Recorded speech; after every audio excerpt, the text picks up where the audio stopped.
Hi hello friends, എല്ലാവർക്കും ആദർശിൻ്റെ നാളെ super promo വിശേഷത്തിലേക്ക് സ്വാഗതം. അതിന് മുമ്പ് നിങ്ങൾക്ക് എൻ്റെ ചാനൽ ഇഷ്ടപ്പെട്ടുവെങ്കിൽ സബ്സ്ക്രൈബ് ചെയ്യുക, ലൈക്ക് ചെയ്യുക, കമൻറ്റ് ചെയ്യുക. പുതിയ പുതിയ വിശേഷങ്ങളൊക്കെ ആയിട്ട് എല്ലാ ദിവസവും ഞാൻ നിങ്ങളുടെ കൂടെ ഉണ്ടായിരുന്നു. അപ്പോൾ ഇന്നത്തെ വിശേഷം നമ്മൾ ഗൗതമിൻ്റെയും അളകനന്ദൻ്റെയും കഥ നമ്മൾ പറഞ്ഞിട്ടില്ല. അതുപോലെ ആദർശിൻ്റെയും നയനയുടെയും കഥയും ഒന്നും നമ്മൾക്ക് പറയാൻ പറ്റിയില്ല. കാരണം കാലാവസ്ഥ വളരെ മോശമായിരുന്നു, മഴയൊക്കെ ആയിരുന്നു. അതുകൊണ്ട് തന്നെ കറണ്ടും ഇല്ലായിരുന്നു. അതുകൊണ്ടാണ് ഇന്നത്തെ പ്രമോ വിശേഷം റിയൽ വിശേഷം ഒന്നും രാവിലെ ഞങ്ങൾ പറയാഞ്ഞത്. എന്തായാലും കാലാവസ്ഥ എല്ലായിടത്തും ഒരുപോലെയാണ് എന്ന് കരുതുകയാണ്. എല്ലായിടത്തും നല്ല ശക്തമായ മഴയുണ്ട്, കറണ്ടൊക്കെ ഇല്ലാത്ത ഒരു സാഹചര്യം എല്ലാവർക്കും ഉണ്ടല്ലോ.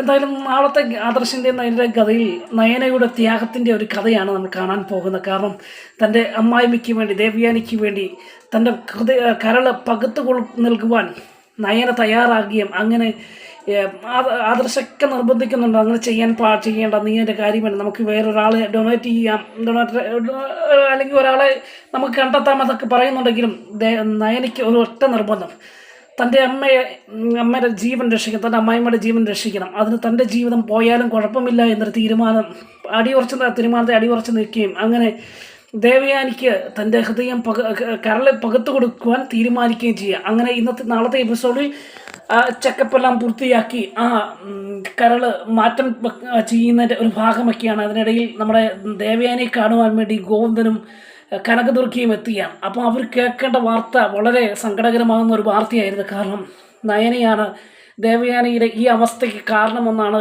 എല്ലാവരും അനന്തപുരി പറഞ്ഞു പരത്തുന്നതെന്നും അതുകൊണ്ട് തന്നെ നയന ഒരു കുറ്റക്കാരിയായിട്ടാണ് അമ്മയുടെ മനസ്സിലും അല്ലെങ്കിൽ അമ്മയുടെ മുൻപിൽ നിൽക്കേണ്ടി വരുന്നത് എന്നൊക്കെ ആദർശൻ്റെ അച്ഛനൊക്കെ പറയുന്നുണ്ട്. ഈ സമയത്തിൽ ഒടുവിൽ ഒരു ഞെട്ടിക്കുന്ന വിവരമാണ് കനകത്തിന് കേൾക്കേണ്ടി വരുന്നത്. കാരണം തൻ്റെ അമ്മായിമ്മയുടെ കരള് ഡാമേജ് ഉള്ളതുകൊണ്ട് തന്നെ നയന തൻ്റെ കരള് പകുത്തു കൊടുക്കുവാൻ തീരുമാനിച്ചു എന്ന് ഞെട്ടിക്കുന്ന വാർത്ത ഗോവിന്ദിനെയും നമ്മുടെ കനകത്തെയും ഒരുപാട് നിരാശപ്പെടുത്തുകയാണോ.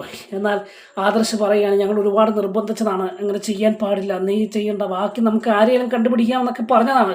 പക്ഷെങ്കിൽ അവൾ സമ്മതിച്ചില്ലെന്നും അങ്ങനെ അവൾ നിർബന്ധ ബുദ്ധിയോടു കൂടിയാണ് ഈ കാര്യങ്ങൾ ചെയ്യുന്നതെന്നും രക്തം ഡൊണേറ്റ് ചെയ്തതുപോലെ തന്നെ അതേ ഒരു ഉത്സാഹത്തോടും അതേ ഒരു വാശിയോടും കൂടിയാണ് ഇപ്പം ഈ കാര്യത്തിന് വേണ്ടി ഒരുങ്ങുന്നതും എന്നൊക്കെ പറഞ്ഞ് കനകത്തെ പറഞ്ഞ് മനസ്സിലാക്കിയേ. അതുപോലെ വളരെ നിരാശയോടു കൂടിയാണ് തൻ്റെ അമ്മ ഇത് കേൾക്കുന്നത്, നയനയുടെ അമ്മ ഇത് കേൾക്കുന്നത്. എന്തായാലും നാളത്തെ എപ്പിസോഡിൽ കാണുന്ന ഒരു തടസ്സവുമില്ലാതെ ദേവയാനിക്ക് ഹൃദയം കരൾ പകുത്തു കൊടുക്കുവാൻ നമ്മുടെ നയന തയ്യാറാകുകയും അങ്ങനെ ആ ഒരു ഭാഗങ്ങളൊക്കെയാണ് നമുക്ക് നാളെ കാണുന്നത്. ഇതിനിടയ്ക്ക് പലരും പാരയൊക്കെ ആയിട്ട് വരുന്നുണ്ട്. നമ്മുടെ ജലജിയും അതുപോലെ ജാനകിയൊക്കെ പാരയൊക്കെ വെച്ചുകൊണ്ട് നയനനെ എങ്ങനെയെങ്കിലും കുറ്റപ്പെടുത്തണം.